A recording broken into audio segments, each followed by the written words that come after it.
So I'm from Natural Resources Institute, Finland, and I'm going to tell about our daycare studies and also some other studies that we are now currently running.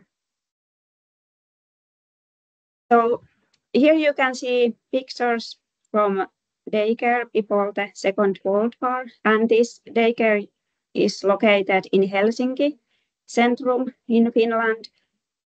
And you can see that it's really different, that there is very much of these flowers and the children are taking care of the garden by themselves. And they have no shoes, for example, and they are really exposed to microbial diversity. And their immune regulation is that way to enhanced. And this is the same daycare yard 2020, and you can see that there is much of gravel and then this safety rubber mat. And unfortunately, this phenomenon has been going on globally. So the biodiversity is decreased and children are not exposed anymore to these diverse microbial communities. And why this soil microbial diversity? Why it is so important to us to expose to it?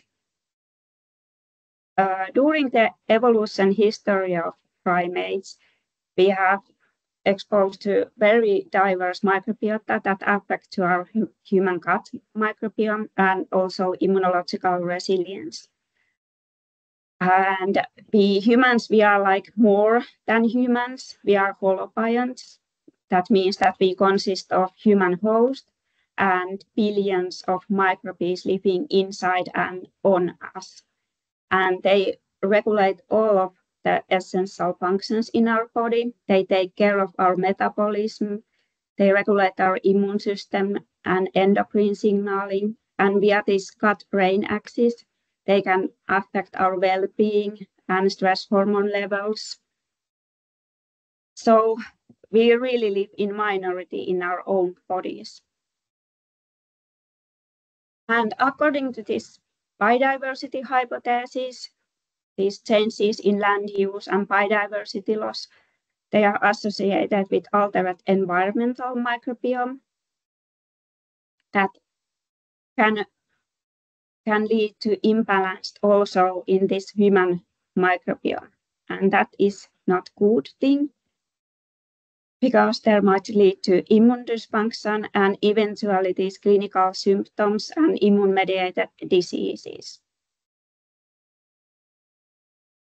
And there are over 100 different types of these immune-mediated diseases, from which type 1 diabetes, asthma, and allergies are prime examples. And of course, the annual cost also in Europe is billions of euros. And people with immune disorders, they are also a risk group of COVID-19. So there is a huge need to stop this phenomenon and the rising burden of these diseases. So we have previously studied if we bring the nature back to the daycares. We compared 3 different daycare groups. There were these intervention daycares, which were modified with forest floor vegetation and transferable lawn. And children also receive planting boxes.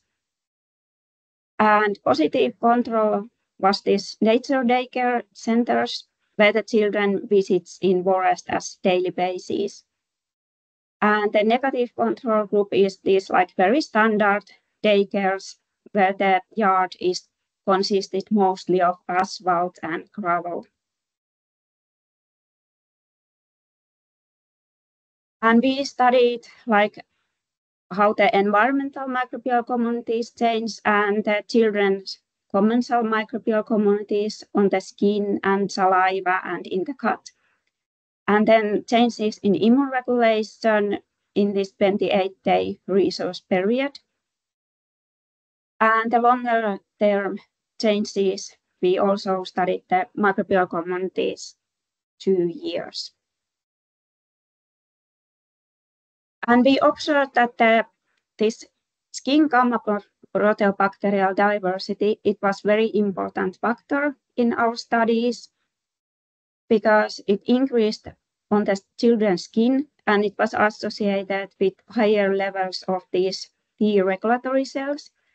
And they are very important because they regulate all the other immune cells, and so they play a critical role in preventing these immune-mediated diseases.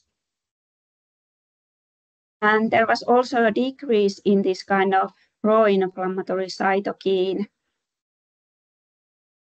and increase in this multifunctional cytokine, but in other words, this means that there is a reduced risk of immune-mediated disorders.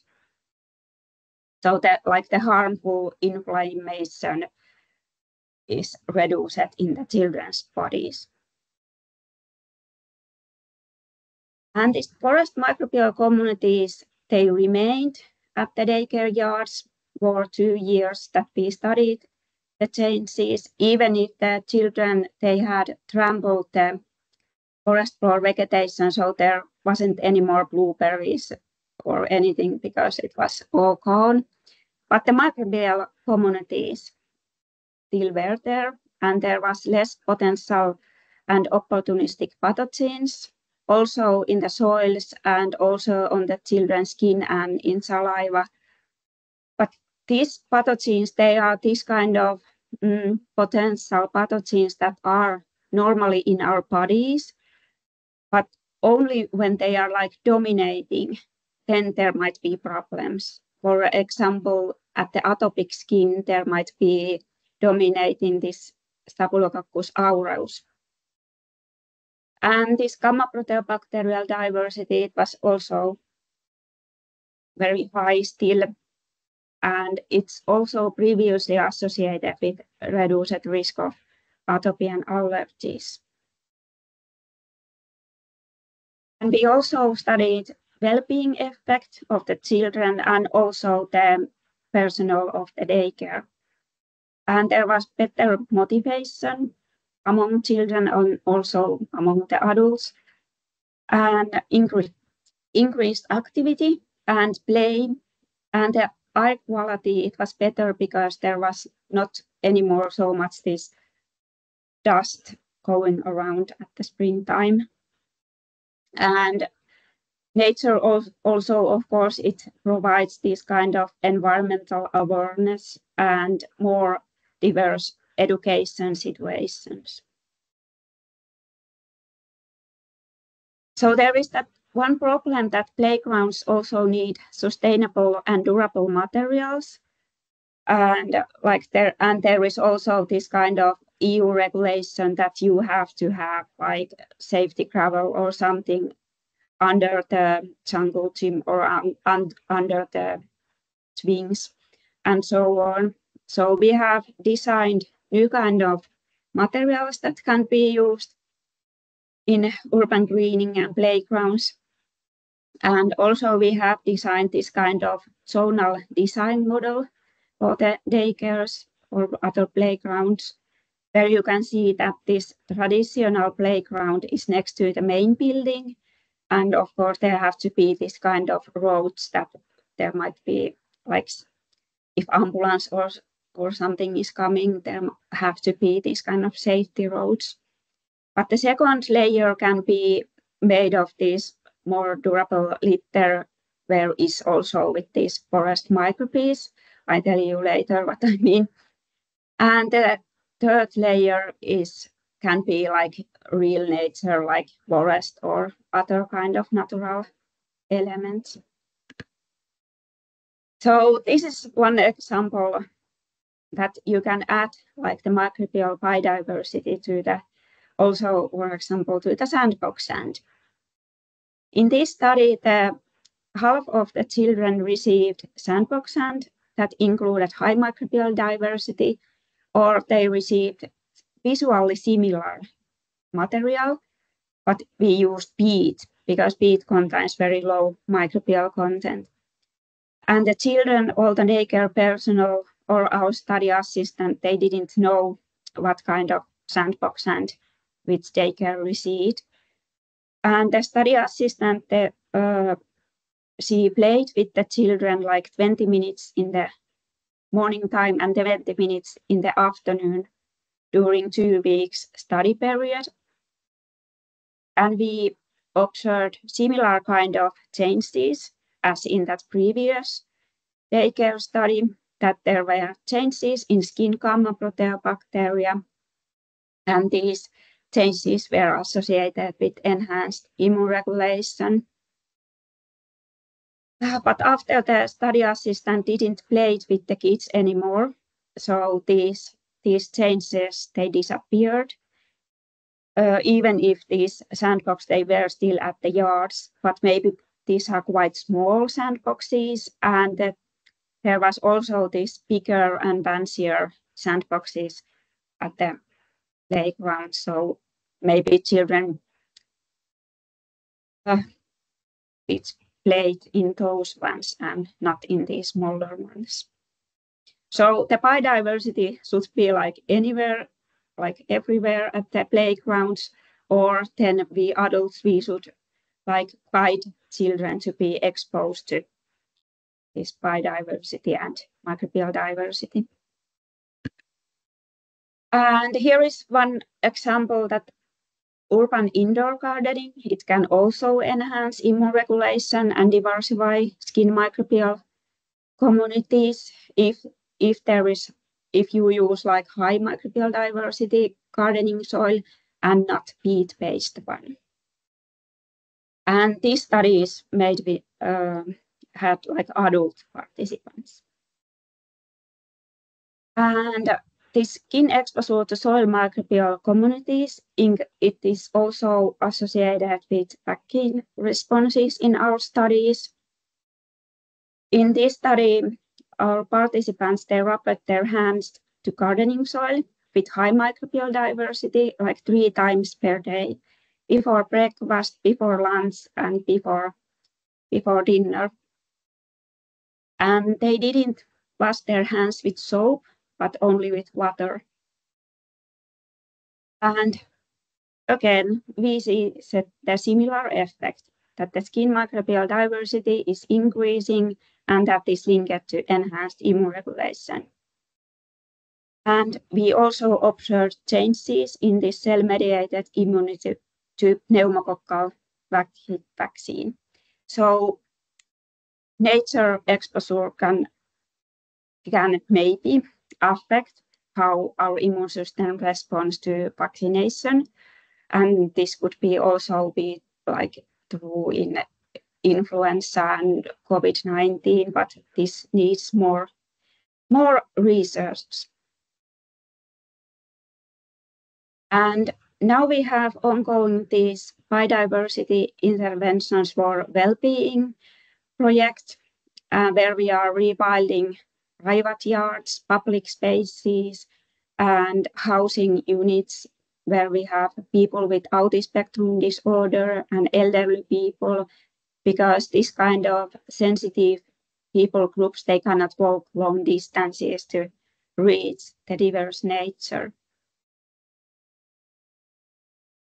And here are some tips that you can use, because in our study we have seen that the yard characteristics and management practices, they shape the microbial communities, also the environmental microbial communities, but also the skin microbiota and saliva microbiota.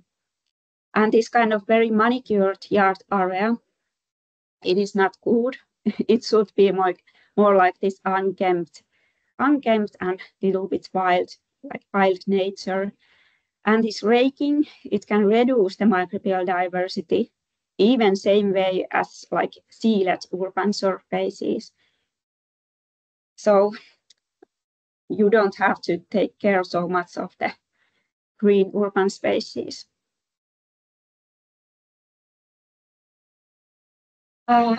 And in our studies, we have also seen that the dead wood is very important thing, and urban forests, they can shape the skin microbial communities to opposite direction than these artificial surfaces.